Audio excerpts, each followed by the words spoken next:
Hello there YouTube, Eric McRae, Asparagus Party here. So now we're entering into the second part of the commentary series on Devil May Cry.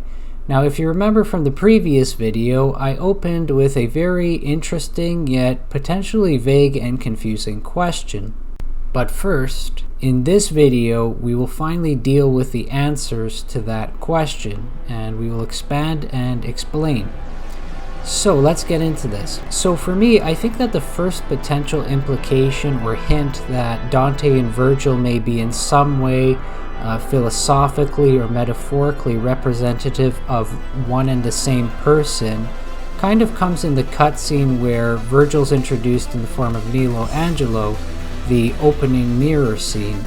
Now, I can absolutely see and empathize with why some would see this as potentially having nothing to do with some of the concepts I'm talking about here. There is a lot of concept in sort of Dracula-like displays and various elements of sort of Western cinematography and other elements of cinematography of, the concept of the monster comes out of the mirror.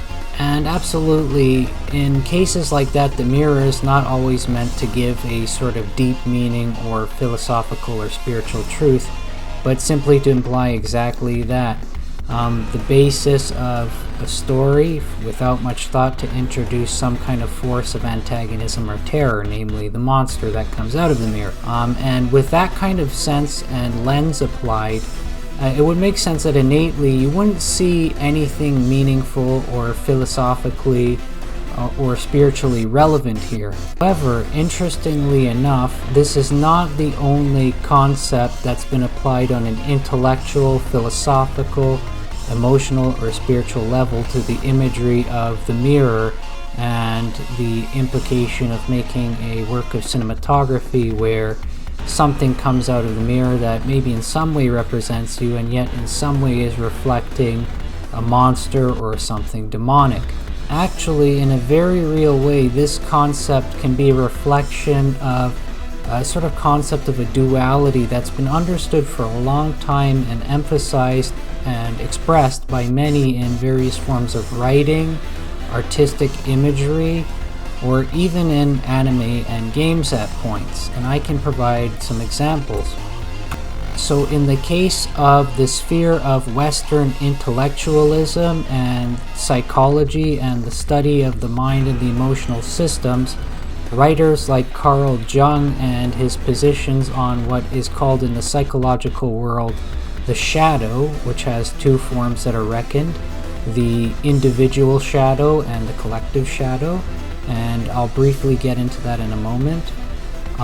Moving into physical pictures used to implicate a philosophical or spiritual reality, well, the text of the Bible comes to mind, especially the very ancient text of Genesis. We have a very interesting text in Genesis chapter 25, speaking about the birth of Jacob and Esau, or in the Hebrew, Jacob and Esau, and what we see are twins are born, but before they're born, they're together in the womb of their mother Rivka, and they have a fight already in the womb. These two twins are fighting and kicking and jostling one another in the womb, and feeling the turmoil, the mother Rivka asks the Lord God, the Creator, what is going on with these children? To which he explains, 2 nations are being birthed in your womb, but the older shall serve the younger. In other words, there's an innate hostility between these 2 twins in your womb, which is of a nature of a philosophical and a spiritual destiny. And this is not at all to try to push people into Christianity or push the Bible anyone. It's honestly very relatable, so it makes sense to quote it here. I know many Christians that wouldn't merely interpret this as some kind of genealogical prophecy about the fleshly offspring of these 2 individuals, nor as some kind of messianic prophecy merely about Jesus only all the time, but see a very different implication in here in addition to other possible interpretations. namely speaking to a reality where even on an individual level, a man within himself has a battle within himself. You can say the mind, the heart, the body is in a very real way like that, like a womb, birthing two different versions of you simultaneously, which are in conflict one another. Many have understood concepts like this and philosophies like this as they grappled with what they saw within themselves was a fight and a difficulty to achieve the reactions and outcomes and automated movements to various stimuli that they wished to do. In other words, people often wish to do good, and yet stored up within their heart this evil comes out that they don't necessarily want to be there, want to manifest or to come out. There's an internal battle. Now, this is not to get into Christianity or Christian agenda at all.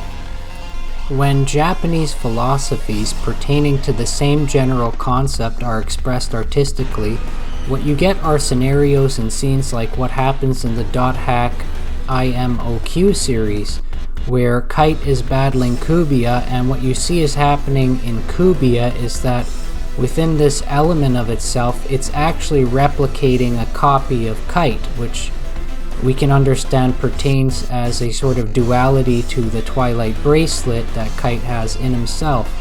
Essentially, Kubiya is cloning Kite, but an evil version of Kite, to battle with Kite. Now, inherently, how this all relates to the famed mirror scene where Nilo Angelo is making his entrance, ironically a name essentially meaning dark angel, is that you have this mirror image reflecting a perfect twin or copy of Dante walking on the scene, which would later be revealed to, in a very real way, be a literal twin brother, Vergil.